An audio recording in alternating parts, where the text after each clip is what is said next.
Aujourd'hui, nous allons plonger dans l'histoire fascinante de la Comédie Française, cette institution mythique du théâtre français qui a traversé les siècles et les époques. Bienvenue, tu écoutes la rubrique Tout ou presque par Marion Lorgnay pour le podcast L'entrée des coulisses, le podcast qui soutient la diversité artistique en rendant visibles des artistes méconnus et talentueux. Dans cette rubrique, Marion nourrit ta curiosité en te révélant tout ou presque sur une thématique culturelle. De quoi patienter avant l'épisode long format, une interview intimiste d'un ou d'une artiste. Fondée il y a plus de 300 ans, la Comédie Française est non seulement un témoin précieux de l'évolution du théâtre en France, mais aussi un acteur majeur qui a façonné la culture théâtrale telle que nous la connaissons aujourd'hui. Pour comprendre les origines de la Comédie Française, il faut remonter au XVIIe siècle, une époque où le théâtre connaît un essor sans précédent en France.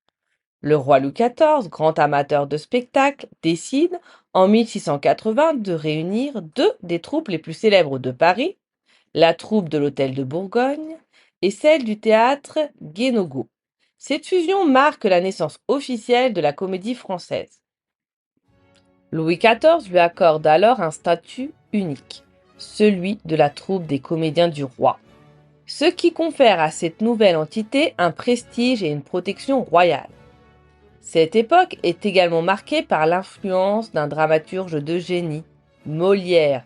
Bien qu'il soit décédé en 1673, c'est en grande partie grâce à lui que le théâtre en France a acquis ses lettres de noblesse.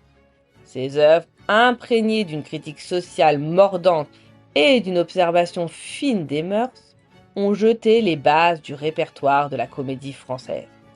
Encore aujourd'hui, Molière est considéré comme le père spirituel de cette institution, au point qu'on la surnomme parfois la maison de Molière. Les débuts de la comédie française ne sont pas de tout repos. Les rivalités entre les comédiens, les difficultés financières et les critiques sont nombreuses. Cependant, la troupe bénéficie de l'appui indéfectible de la couronne et de la bourgeoisie parisienne, qui voit dans le théâtre un divertissement à la fois intellectuel et mondain.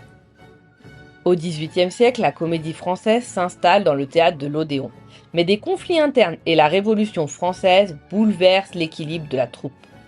La Révolution marque une période de trouble. En 1793, la comédie française est même dissoute temporairement en raison de son attachement à la monarchie.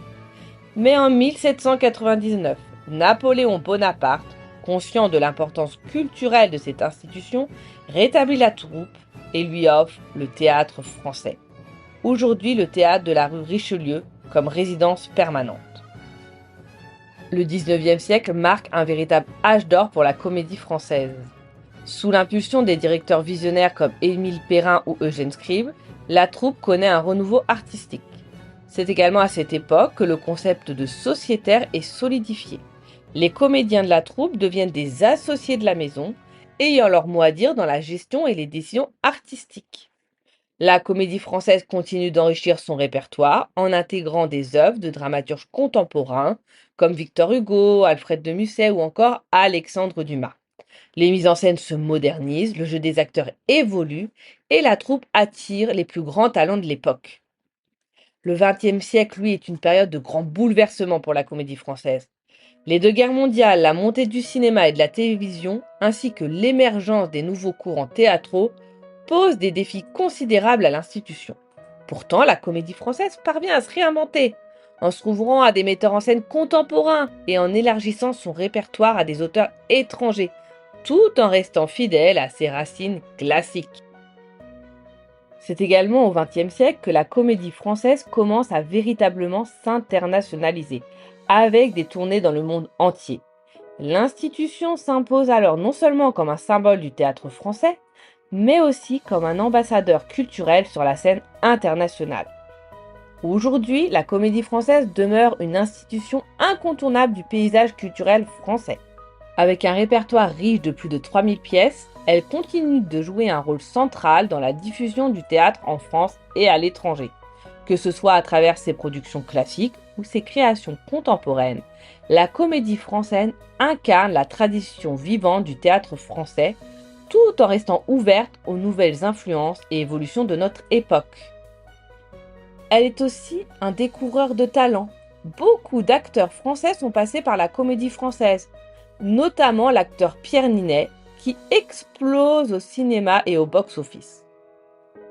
Voilà, maintenant vous savez tout ou presque de l'histoire de la comédie française. Tu as aimé cet épisode? Eh bien, retrouve-nous, Marion et moi, sur le compte Instagram de l'entrée des coulisses. Nous pourrons papoter ensemble sur le contenu de cette rubrique et plus encore. Cela te fera patienter jusqu'à l'épisode long format, l'interview d'un ou d'une artiste qui est vraiment, mais vraiment à connaître. Crois-moi. Allez-y, on referme cette rubrique. À bientôt.